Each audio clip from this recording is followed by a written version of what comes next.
Eu elaborei um estudo e o coloquei nesse sistema de PowerPoint para ficar mais didático para a igreja, né?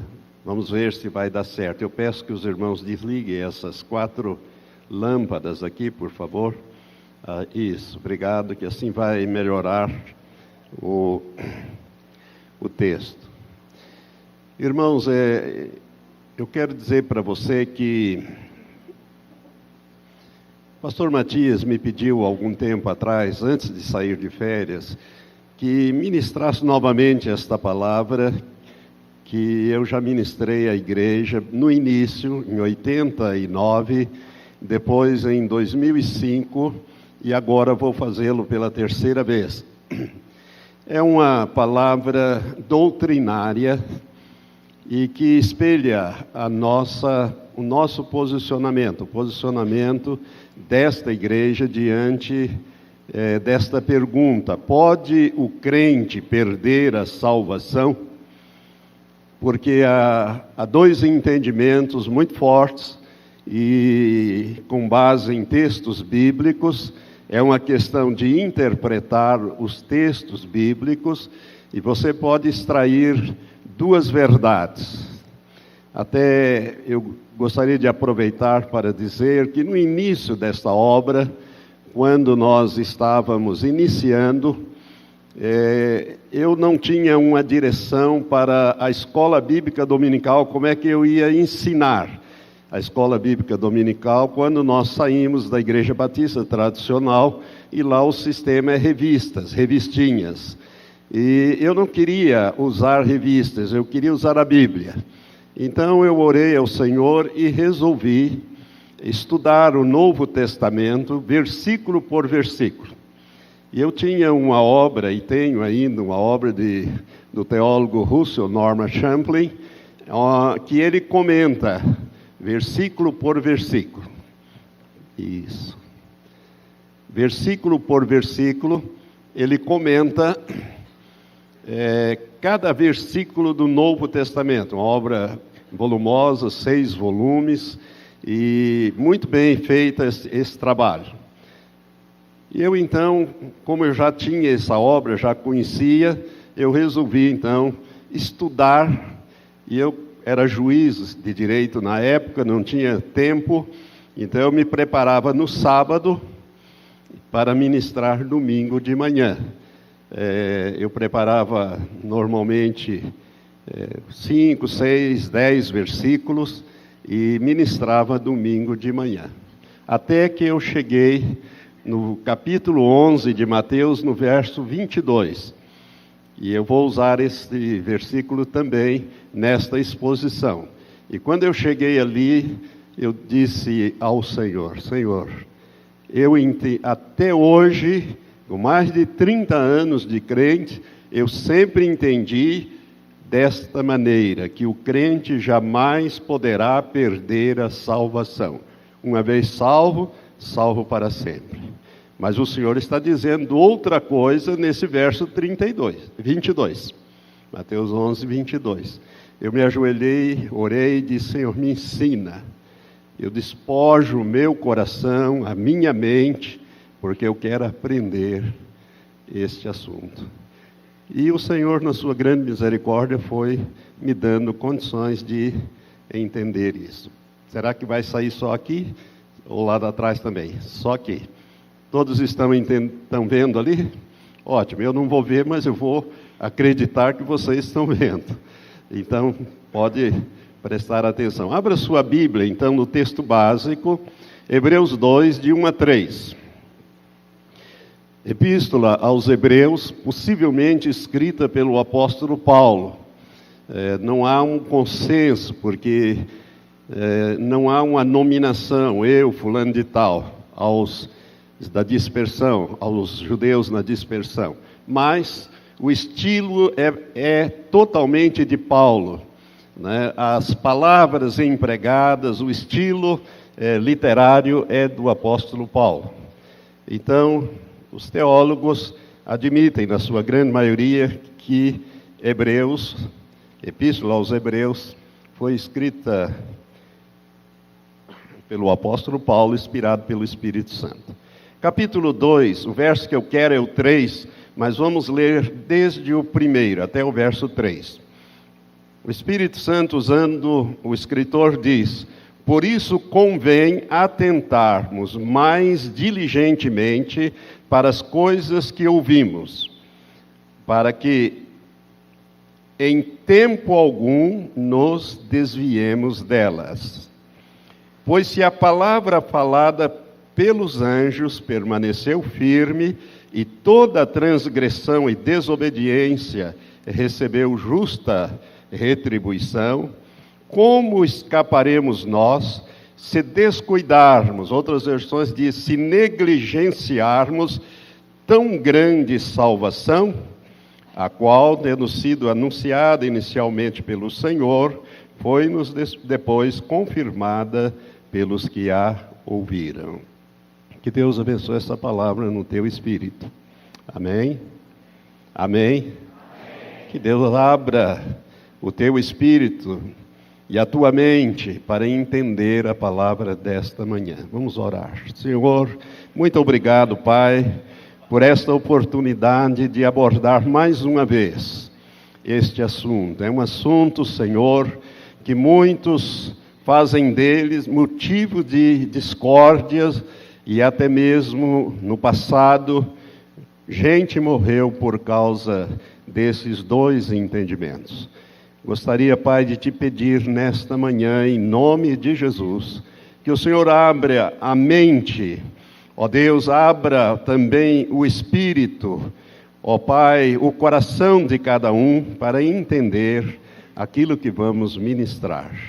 É um assunto sério, ó Deus, que implica a nossa herança no reino do Senhor. Por isso, Pai, te peço em nome de Jesus, Espírito Santo, age agora na vida e na mente desses que me ouvirão e os que ouvirão também por esta gravação. Em nome de Jesus, assim oro. Amém. Irmãos, são dois posicionamentos que nós vamos repassar rapidamente, depois eu quero ir aos textos. Os textos, sim, nós vamos analisar. A doutrina da segurança eterna do crente é uma doutrina calvinista. João Calvino, que elaborou na sua famosa obra As Institutas, que foi um grande teólogo no início da igreja reformada. Preste atenção, a reforma foi em 1517. Nós comemoramos 500 anos da reforma de Martinho Lutero. Então, Calvino, ele vem justamente nesta época. Ele nasceu em 1509, na França, e morreu em 1564, com 55 anos. E a doutrina calvinista, ela tem como corolário, ou seja, ela pode ser sintetizada nesta frase que os calvinistas usam muito: uma vez salvo, salvo para sempre. Uma vez salvo, salvo para sempre. Eu estou abordando esse assunto porque entendo que não é assim. E esta igreja não é calvinista. Esta igreja é arminiana. Nós seguimos, e eu vou mostrar daqui mais um pouco, os ensinos de Armínio e não de Calvino. Mas você precisa conhecer estas coisas, porque nós estamos vendo que muitos estão entrando, hoje, por incrível que pareça, estão entrando de cabeça nessa doutrina. Uma vez salvo, salvo para sempre. Não importa como você viva, você vai ser salvo no frigir dos ovos. Eu queria que você abrisse aqui comigo a base no Evangelho de João. Abra ali a sua Bíblia. Hoje nós vamos usar muito a Bíblia. Se você não trouxe a Bíblia, você vai ficar um pouco perdido aí. Mas nós vamos usar a Bíblia. Eu não sei se é possível projetar os textos. Se for, não. Então está no PowerPoint, então não dá para projetar os textos. Então você volte à noite com a sua Bíblia, que eu vou repetir esse estudo à noite para você seguir. Mas eu vou lendo os textos e procurando traduzir isso para você, interpretar. João 5, 24, Jesus diz assim, e são textos básicos para o calvinismo, ou para a doutrina calvinista, de que uma vez salvo, você está salvo para sempre. João 5, 24, Jesus disse assim, em verdade vos digo que quem ouve a minha palavra e crê naquele que me enviou, tem a vida eterna e não entrará em juízo, ou não entra em juízo, mas já passou da morte para a vida. Esse texto, a princípio, dá esse entendimento. Eu vou voltar no final na análise desses 3 textos que eu cito aqui. Agora vamos em João, vira a página, nesse mesmo evangelho, no capítulo 6, versos 37 e 44. O verso 37, Jesus ensinando, ele diz, todo que o Pai me dá, virá a mim. E o que vem a mim, de maneira nenhuma o lançarei fora. Olha bem o que esse versículo diz. Todo aquele que o Pai me dá, virá a mim. E o que vem a mim, de maneira nenhuma o lançarei fora. Agora o verso 44, na sequência, Jesus diz, ninguém pode vir a mim, se o Pai que me enviou não o trouxer, e eu o ressuscitarei no último dia. São textos muito fortes, em que se assenta a doutrina calvinista de que uma vez salvo, você está salvo para sempre. Agora, capítulo 10 do Evangelho de João. Capítulo 10, versos 27 a 29, nós vamos ler. Diz assim, Jesus, nessa mesma ocasião, as minhas ovelhas ouvem a minha voz, e eu as conheço, e elas me seguem. Eu lhes dou a vida eterna, e jamais perecerão, e ninguém as arrebatará da minha mão. Meu Pai, que mas deu, é maior do que todos, e ninguém pode arrebatá-las da mão de meu Pai. Amém. Graças a Deus por esses textos. Esses textos podem nos levar a esse entendimento de que uma vez salvo, salvo para sempre. A pergunta continua, o crente nascido de novo pode perder a salvação? Sim, pode perder a salvação. Jacó Armínio, que foi discípulo de João Calvino, Jacó Armínio aprendeu com João Calvino, foi discípulo dele. Ele nasceu em 1560 na Holanda, morreu em 1609 também na Holanda, morreu com apenas 49 anos. Ele elaborou a doutrina que ficou conhecida como sendo doutrina arminiana, em que ensina, entre outras coisas, a predestinação condicional ou eleição condicional, e não absoluta, como ensinava Calvino. Calvino diz, uma vez salvo, salvo para sempre. Não importa como você vai viver.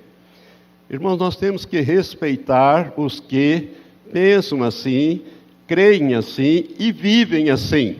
Mas temos que ensinar. Eu, pelo menos, ensino nesta igreja. Eu não vou numa igreja calvinista ensinar isto.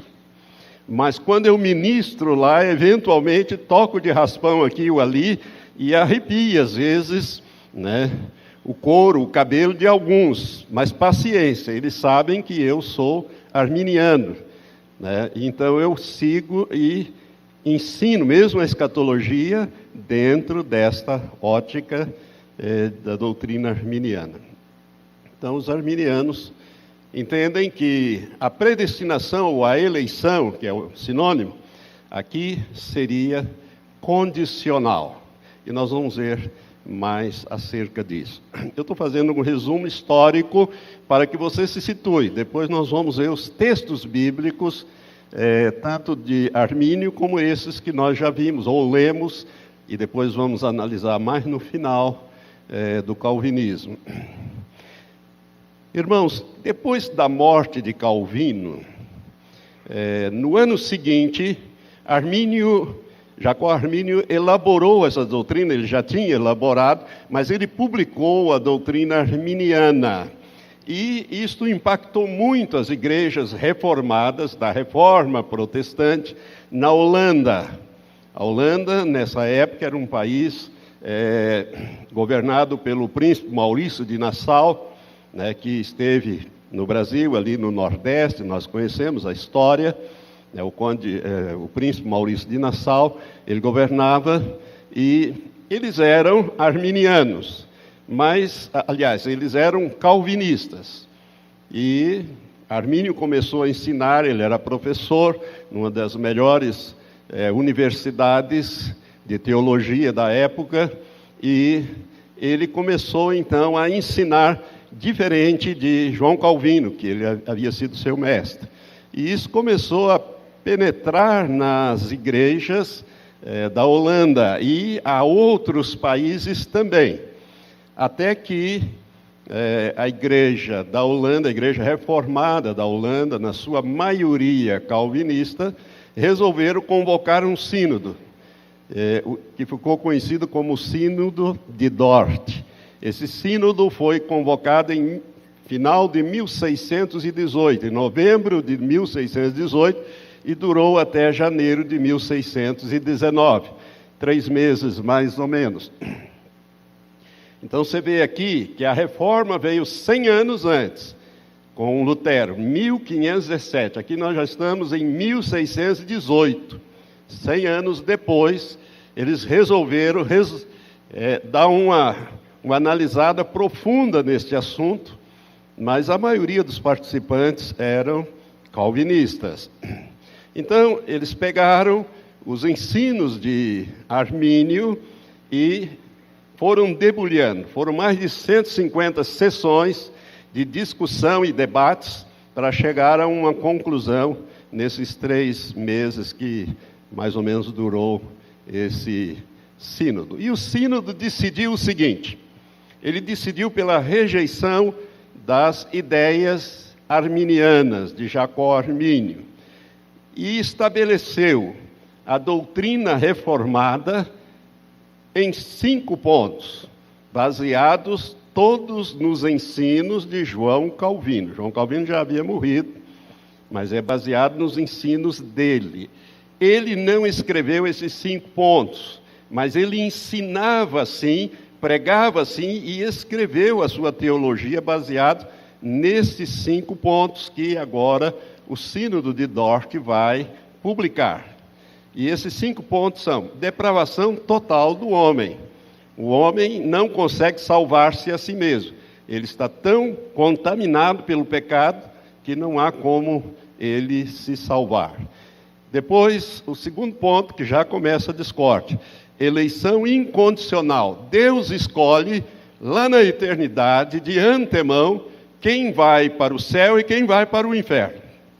Se você não foi escolhido, se você não foi eleito para os céus, você vai para o inferno. Você já está condenado. Nós sabemos que todos nós já nascemos condenados, né? E nós precisamos nascer de novo. Se você não nascer de novo, ou seja, se você não for um dos eleitos ou escolhido, você já está condenado. Terceiro ponto dessa doutrina de Calvino, agora sintetizada pelo Sínodo de Dort, é a expiação limitada.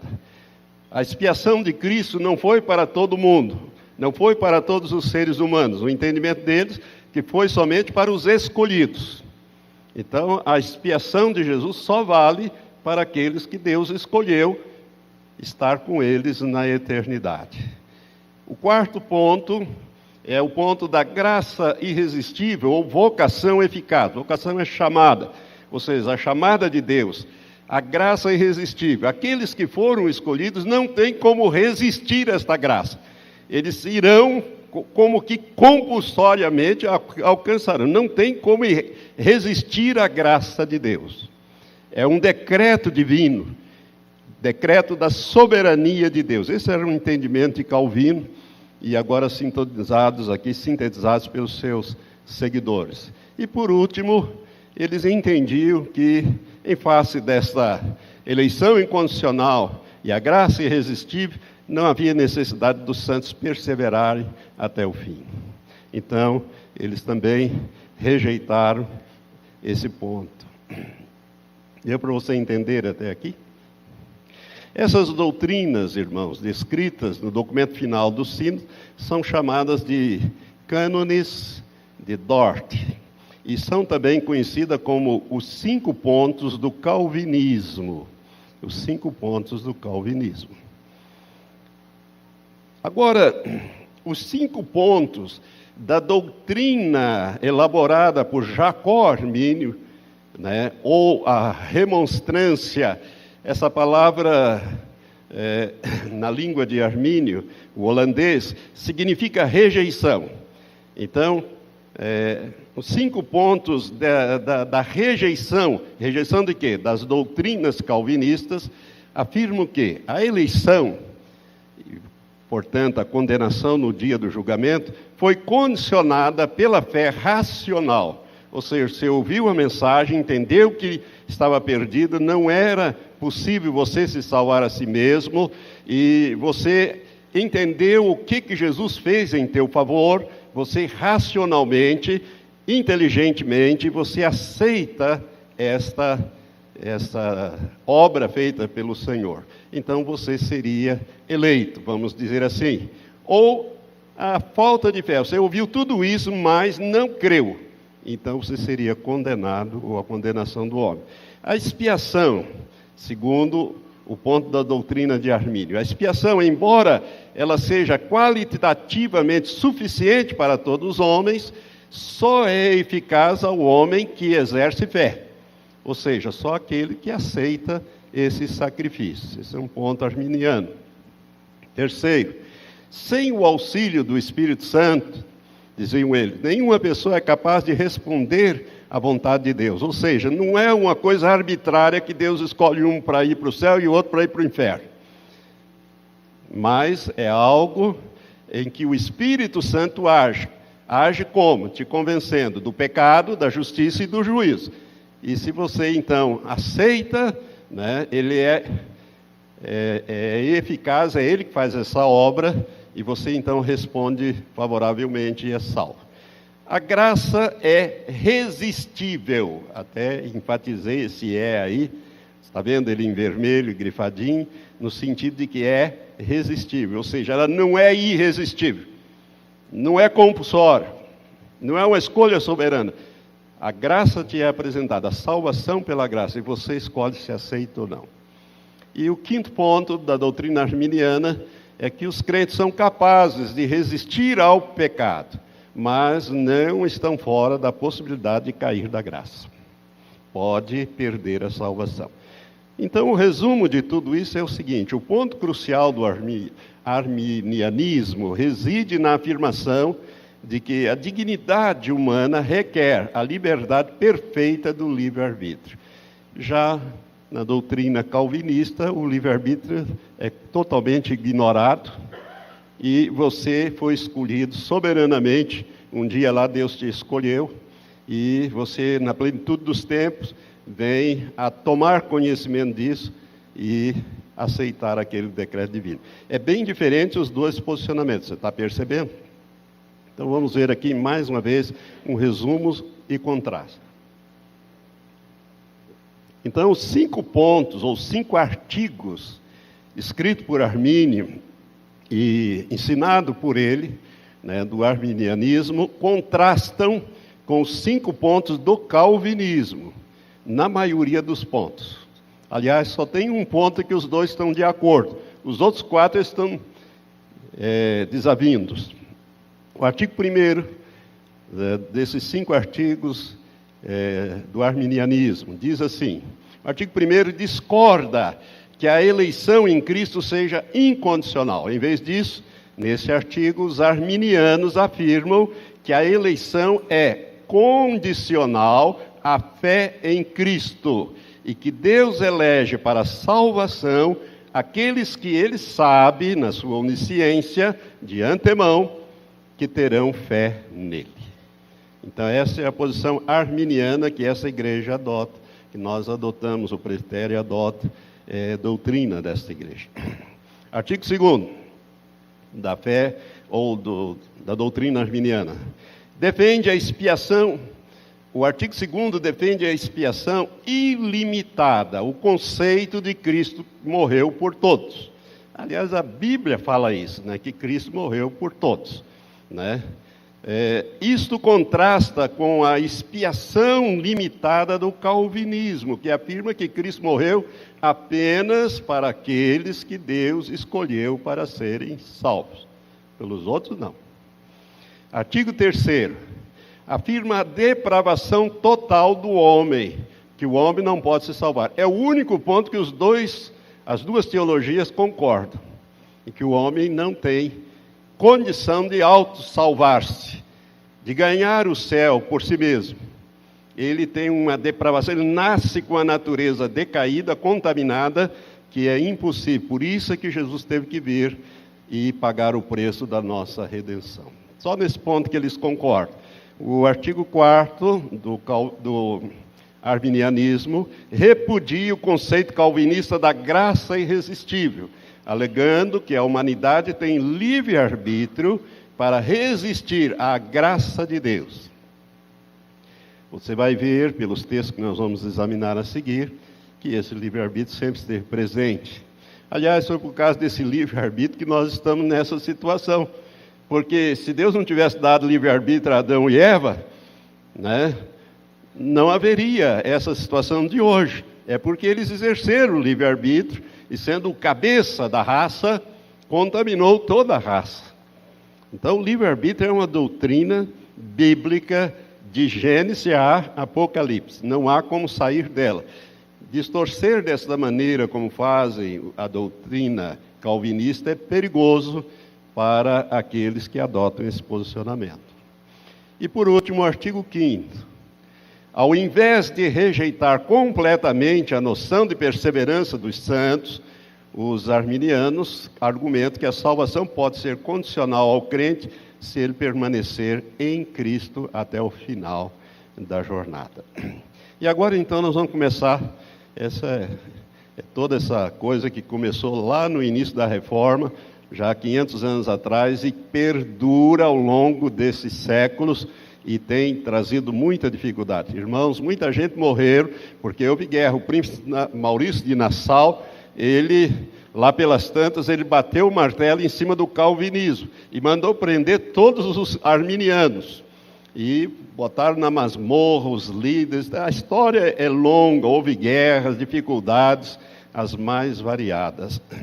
Agora nós vamos ver então, e eu queria que você acompanhasse os textos.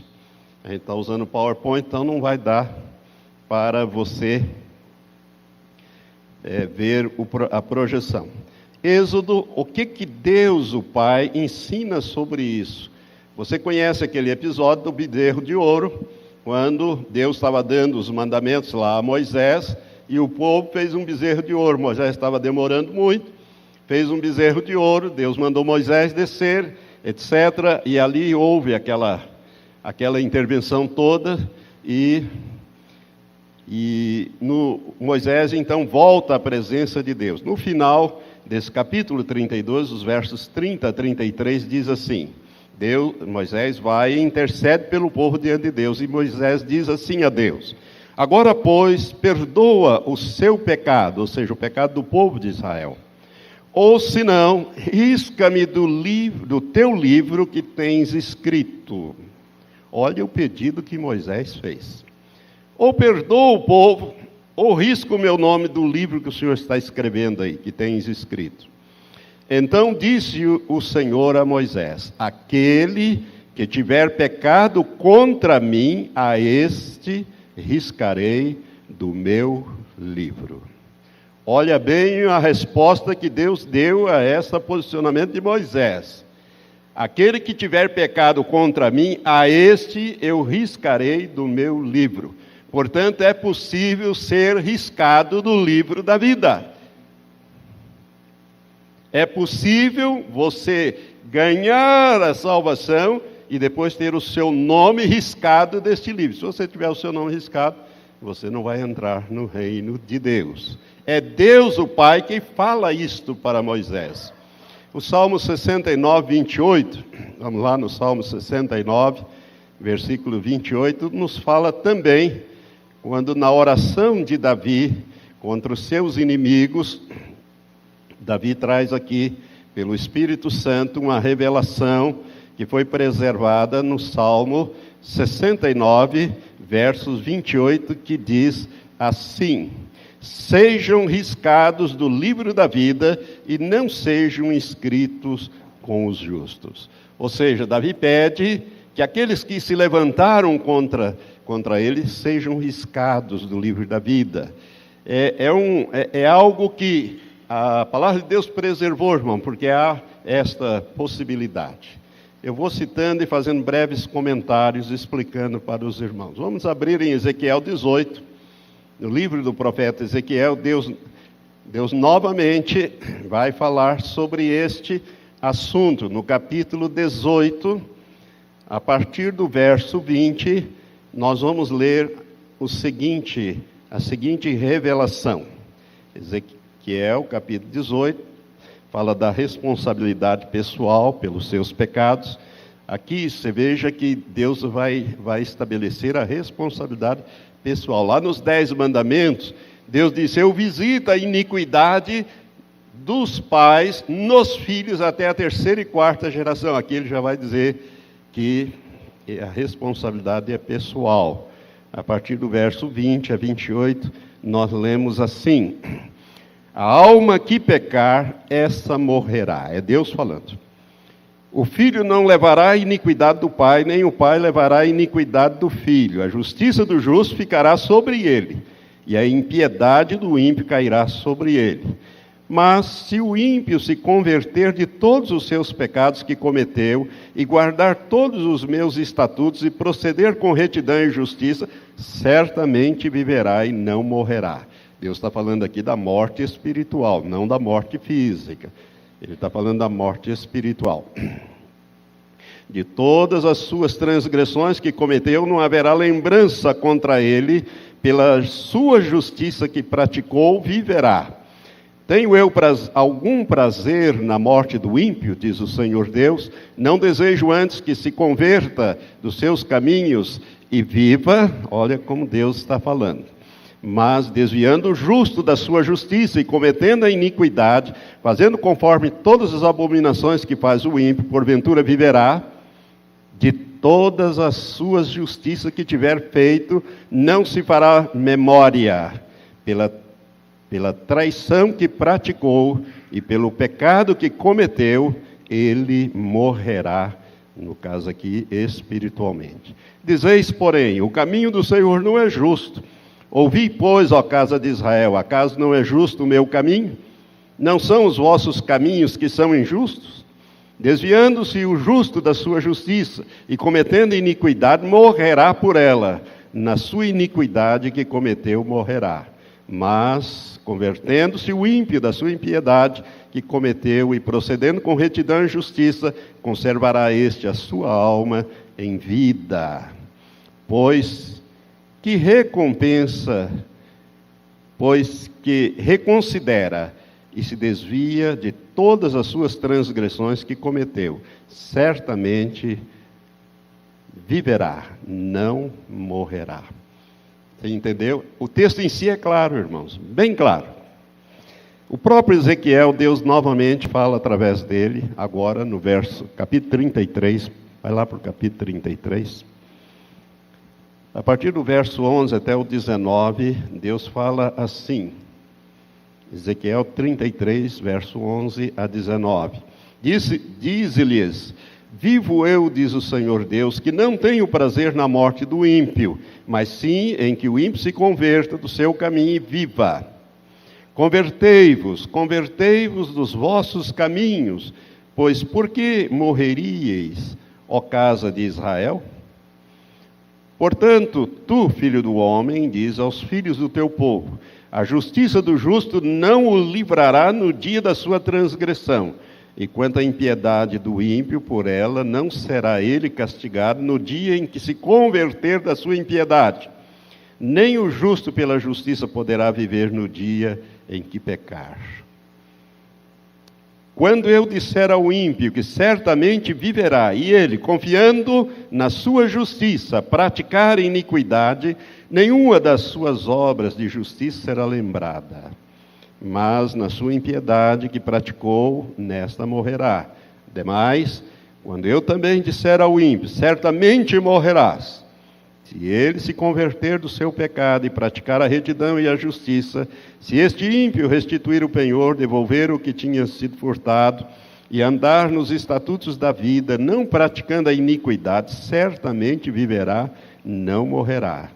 Nenhum de todos os seus pecados que cometeu será lembrado contra ele. Praticou a retidão e a justiça, certamente viverá. Todavia, os filhos do teu povo dizem, não é reto o caminho do Senhor, mas o próprio caminho deles é que não é reto. Quando o justo se apartar da sua justiça, praticando a iniquidade, morrerá nela. E quando o ímpio se converter da sua impiedade e praticar a retidão e a justiça, por esta viverá. São palavras de Deus, critérios que Ele vai usar para nos julgar.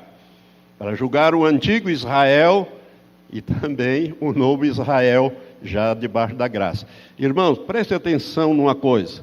Não é tanto como você começa, e sim como você termina a jornada. Tem muita gente que começa muito bem e termina muito mal. Exemplos na Bíblia nós temos vários. Saul é um desses exemplos. Foi cheio do Espírito Santo quando foi escolhido para ser rei de Israel, e terminou endemoniado, um demônio, levando ele ao suicídio. Então, cuidado, meu irmão, não é como você começa. Se você começar bem, aleluia, e terminar melhor ainda, aleluia. Como diz Reinhard Bonk, eu sou como um avião decolando, eu começo correndo na pista, mas quando chega a hora de decolar, eu acelero muito e subo. Eu gosto dessa imagem. O cristão tem que ser assim também. Então, gostaria que você entendesse estas coisas. Irmãos, vamos ver alguns ensinos sobre o tema no Novo Testamento. Vamos começar por ensinos do Senhor Jesus. Nós vimos lá no Antigo Testamento ensinos do Pai, palavras do próprio Deus, ditas não só a Moisés, mas também a Ezequiel. Aqui nós temos então os ensinos do Senhor Jesus sobre este assunto. Vamos achar o primeiro texto ali que eu já falei para os irmãos no início, como introdução, Mateus capítulo 10, verso 22. Quando eu cheguei nesse versículo, eu pedi ao Senhor, Senhor, agora o Senhor me ensina, porque eu aprendi completamente diferente, porque nós viemos da Igreja Batista Tradicional e os batistas tradicionais são calvinistas, assim como os presbiterianos e outras religiões, denominações tradicionais, eles são calvinistas. Muitos que aqui estão vieram de igrejas calvinistas, e nós temos ensinado nas pregações que não é daquele jeito que ensinou João Calvino. Aliás, essa igreja não existia ainda, quando num sábado nós estávamos na outra igreja ainda, na igreja tradicional, logo que chegamos nessa cidade, já moro há 35 anos aqui. Eu estava ouvindo no sábado, eu era juiz ainda, a pregação do Jim Swagger, antes da queda dele. Gostava muito de ouvir as mensagens daquele irmão. E num sábado daquele, ele disse, hoje eu vou falar sobre os 5 pontos da doutrina calvinista, de João Calvino. E ele fez uma afirmação, essa doutrina vai levar muito crente para o inferno. Eu me arrepiei e fiquei horrorizado, aborrecido com Jimmy Swagger, e ele começou a ensinar. Algum tempo depois, minha esposa fez uma pergunta. Elizabeth é muito sábia e muito esperta. Ela disse, bem, se um rapaz nascido de novo, crente, família crente, nasceu de novo, comprovadamente nascido de novo, está meio frio, e na hora do arrebatamento ele está lá dentro de uma boate. Ele vai ser arrebatado? De imediato eu disse, claro, ele nasceu de novo. Quando eu disse, claro, ele nasceu de novo, uma voz dentro de mim me deu um susto. E foi o Espírito Santo. Na hora eu não entendi. A voz disse assim, não é bem assim. Eu me lembro das palavras literais, não é bem assim. Eu dei uma bambeada, mas fiquei firme no meu posicionamento. Só quando nós começamos esta obra, e eu cheguei em Mateus 10, 22, que eu fui, então, questionar esse texto. O versículo 22 diz assim, Jesus ele está falando sobre os 12, com os 12, a sua missão, e no verso 22 ele diz, e sereis odiados de todos por causa do meu nome, mas aquele que perseverar até o fim, esse será salvo. Eu falei, Senhor, até hoje eu entendi e aprendi, criei de que uma vez salvo, salvo para sempre. Agora o Senhor vem e diz na sua palavra, com todas as letras, que somente aquele que perseverar firme até o fim, esse é que vai ser salvo. Então eu preciso aprender com o Senhor, com toda a humildade. Então a partir dali eu fui ler sobre este assunto, que muitos consideram um paradoxo. Um paradoxo é quando você tem uma verdade bíblica e outra verdade bíblica e ambas se confrontam. Ambos são contrárias. E eu quero dizer para você, na Bíblia não tem paradoxo. Essa é a maneira de entender dos teólogos. E nós vamos ver isso bem no finalzinho. Permanecer firme até o fim. Jesus repete essas palavras nesse mesmo evangelho, no capítulo 24, verso 12, quando Jesus fala do sermão final, sermão profético. No capítulo 24, verso 12 e 13, o Senhor diz assim, e por se multiplicar a iniquidade, o amor de muitos esfriará, mas quem perseverar até o fim, esse será salvo. Então Jesus fala 2 vezes no Evangelho de Mateus, está registrado, de que você precisa perseverar firme na fé até o fim, para você ser salvo. Então você tem uma esperança, nós temos uma esperança de salvação, mas tem que haver, da nossa parte, perseverança. Irmãos, o outro texto que Jesus fala, e este é muito importante, é de João 15. Jesus estava se despedindo, isso foi na noite em que ele foi preso, na noite em que ele foi traído. No Evangelho de João, no capítulo 15, Jesus fala da íntima comunhão entre ele e os crentes. E Jesus, nos primeiros versículos, de 1 a 6, ele diz assim, isso aqui, irmão, não é parábola, isso aqui é doutrina pura, ainda conversando, a última vez que o pastor Paulo esteve aqui, Paulo Andrius, eu perguntei para ele, sua opinião, pastor, o que o senhor acha disso? Ele, doutrina pura, ensino puro do nosso Senhor Jesus Cristo. Então preste atenção, eu sou a videira verdadeira, disse Jesus, e meu pai é o viticultor, ou outras versões diz o lavrador, aquele que cuida da videira verdadeira. E ele continua, Jesus, toda vara em mim que não dá fruto, preste atenção, irmãos, o capítulo 15, quando fala de fruto, está sempre no singular, porque se refere ao fruto do Espírito Santo, sendo gerado em nós pelo Espírito Santo. Toda vara em mim que não dá fruto, ele a corta. Quem que corta aqui? O Pai. Não é Jesus, é o Pai. É Ele que cuida da videira. Ele a corta. E toda vara que dá fruto, Ele a limpa, para que dê mais frutos. Por isso é que nós temos que ser limpos pelo Senhor, para produzirmos cada vez mais. Sem limpeza, a produção se estanca. Verso 3, vós já estáis limpos pela palavra que vos tenho falado. Permanecei, olha a palavra permanecer. Permanecei em mim e eu permanecerei em vós.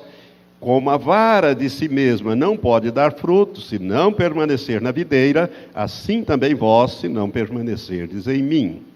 Eu sou a videira, vós sois as varas. O que nós somos mesmo? Varas que estão na videira, ligadas à videira. Recebemos a vida de Cristo em nós. O alimento, a vida de Cristo, a seiva. Eu sou a videira. Jesus torna a repetir. Vós sois as varas. Quem permanece em mim e eu nele, esse dá muito fruto. Porque sem mim nada podeis fazer. Agora olha o destino daqueles que são cortados. Quem não permanece em mim é lançado fora como a vara e seca. Tais varas são recolhidas, lançadas no fogo e queimadas. Não vão para o céu, não. Vão para o fogo. Fogo eterno. Irmãos, esse ensino é de Jesus de Nazaré, o nosso amado Senhor. Ele é bem claro que você que está na videira, você que nasceu de novo, foi colocado na videira, está enxertado. Paulo vai falar isso mais tarde, em Romanos, e nós vamos ver esse texto. Você que está na videira verdadeira, você tem que produzir fruto. Vara que não produz fruto é cortada fora. Deus não quer. Nós temos que ser frutífero. O cristão precisa ser frutífero. Que fruto é esse, pastor? É um só. É aquele do Espírito Santo. O Espírito Santo nos foi dado exatamente para nos mudar e nos moldar de dentro para fora. Nunca de fora para dentro. É sempre de dentro para fora. Jesus disse que tem que lavar o interior do prato ou do copo para que o exterior fique limpo. Senão fica como um sepulcro caiado, muito bonito por fora, mas tudo contaminado por dentro. Então, se você resiste à ação do Espírito Santo, que é realizada ali por Deus na poda. Você já viu uma videira, irmãos? Nós tínhamos na nossa casa um pé de uva, uma videira, bem grande, bem bonita. Quando nós alugamos aquela casa, já estava lá. E eu contratei alguém que entendia dessas coisas. Todo ano, na época certa, ele vinha com a tesoura enorme, cortava. Eu fiquei uma tarde olhando aquilo depois do fórum. Falei, disso deve doer na planta. A planta é um ser vivo. Eu imaginei. Não sei se dói ou não, mas eu imaginei assim. Ele arrancava aqueles galinhos, montava e queimava aquilo, jogava fora. Né? Aqueles galhos que ele cortava. Ficava aquela coisa assim, comprida, aquelas varas. Né? Por isso que tem aquele arame, né? Para as varas crescerem. E ele cortava e deixava aqueles cotoquinhos assim na vara, aqueles pedacinhos, aqueles cotoquinhos. Ali brotava já o cachinho. Né? Daí um pouco as folhas começavam a crescer, brotavam os cachinhos, você ia lá, né? E ele vinha depois dar uma arrumada naquilo ali, tirar algumas, porque uns crescia muito, embolava, atrofiava o cachinho, e ele vinha, tirava alguns, ele precisa saber fazer isso para que os baguinhos de uva crescessem. E era uma uva deliciosa. Mas um ano eu esqueci de chamar o rapaz para podar, e foi uma tragédia, não deu nada, tudo mirradinho, aquela coisa horrível, tem que podar na hora certa. Deus trabalha conosco através do Espírito Santo. Tem que fazer poda aí, meu irmão. Ele tem falado com você, meu irmão, minha irmã, o que é que precisa mudar na sua vida.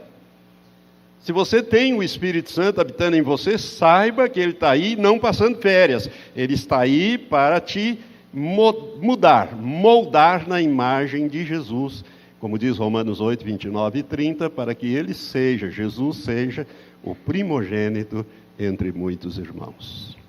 Amém? Você perdeu uma boa oportunidade de dizer amém. Graças a Deus. Poxa, você podado, mudado, moldado na imagem de Jesus, porque no céu Ele será o meu irmão mais velho. Aquele que me resgatou da minha vã maneira de viver e que me transformou. Deus está formando uma grande família no céu. E o padrão de beleza dele é Jesus Cristo. O padrão de vida é Jesus Cristo. É o seu filho mais velho. É o unigênito que se tornou o primogênito dentre os mortos. Então, irmãos, nós temos que deixar o Espírito Santo produzir em nós o seu fruto, que é amor, gozo, paz. Está lá em Gálatas 5, versos 22 e 23. Amor, gozo, paz, bondade, benignidade, mansidão, domínio próprio. Como é que anda o teu pavio? Você tem a síndrome da Gabriela? Eu nasci assim, eu vou ficar assim, eu vou morrer assim, não vou deixar o Espírito Santo mudar nada, vou ficar do mesmo jeitinho que eu sempre fui. É assim? O que pode acontecer com você? Ser cortado da videira verdadeira. Lançado fora, você seca. A vida espiritual sua seca.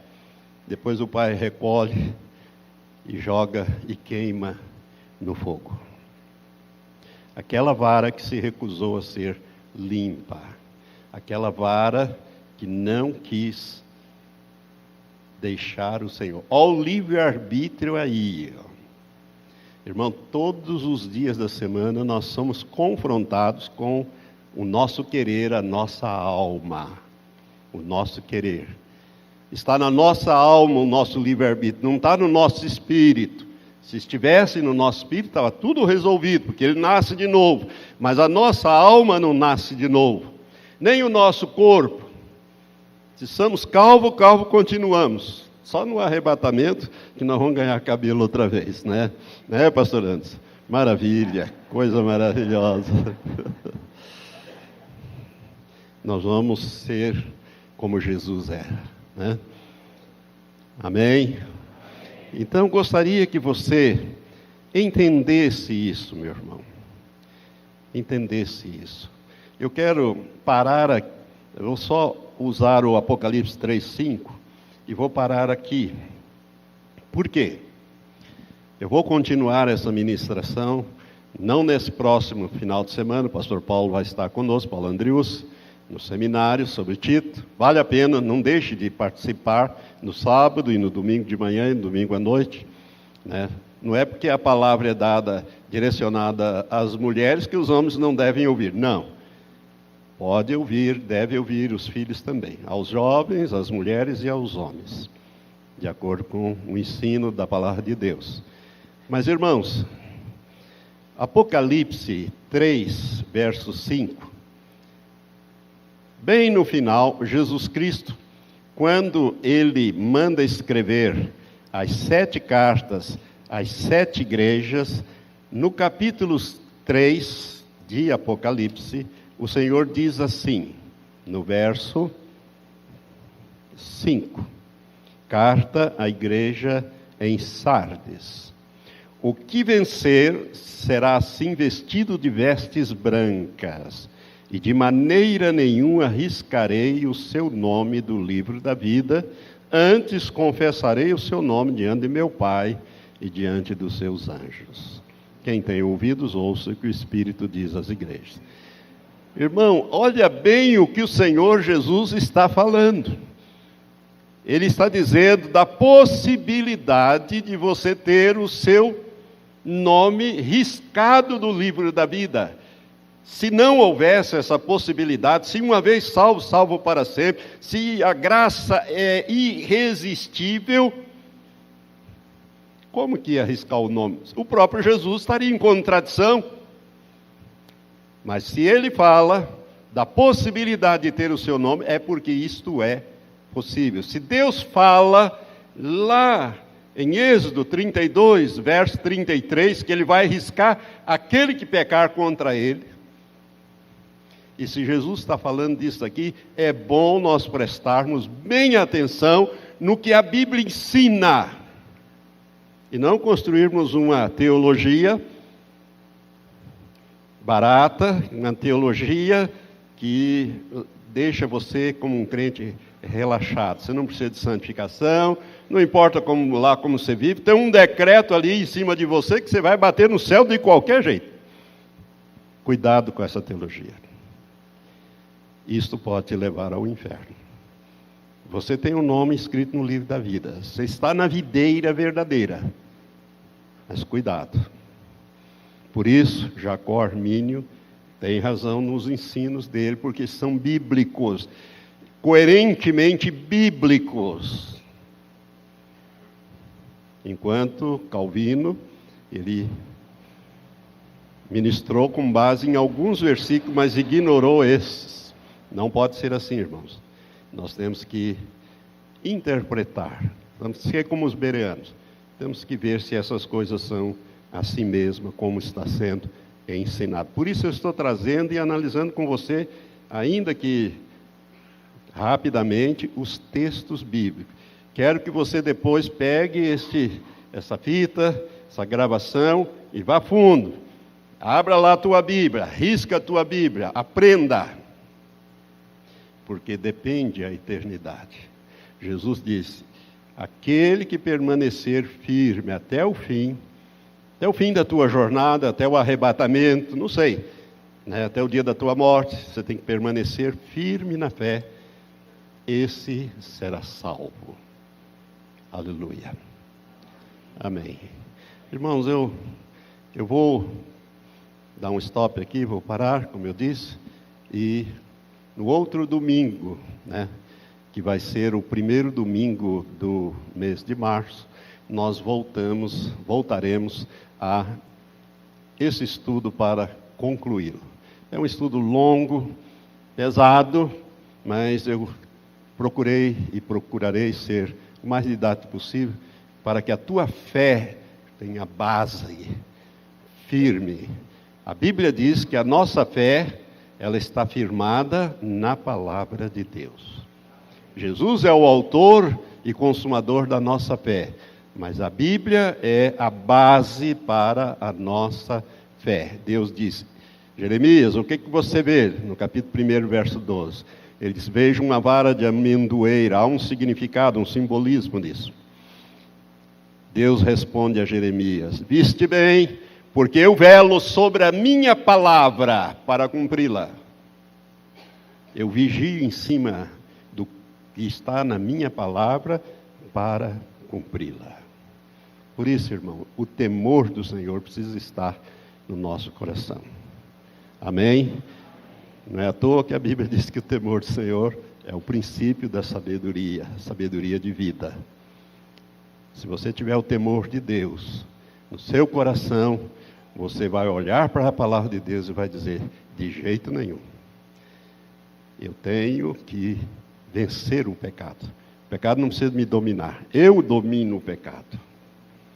Se eu escorregar, o Senhor me alcança com a sua misericórdia, desde que eu me arrependa, confesse e deixe. Eu alcanço a misericórdia do Senhor, porque está escrito isso na palavra de Deus. Vamos ficar em pé. Que Deus nos abençoe a todos. Senhor Deus, muito obrigado, ó Deus, por estes momentos em que pudemos meditar, Senhor, na beleza da Tua palavra. Senhor, o salmista escreveu e nós sabemos que é verdade. A Tua palavra diz: lâmpada para os meus pés é a Tua palavra, e luz para o meu caminho. E nós queremos caminhar com esta lâmpada nos alumiando e iluminando também o nosso caminho, para que possamos caminhar com segurança a jornada final que nos está proposta. Obrigado, Pai.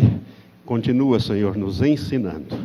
É assim que oramos no nome de Jesus, agradecidos. Amém.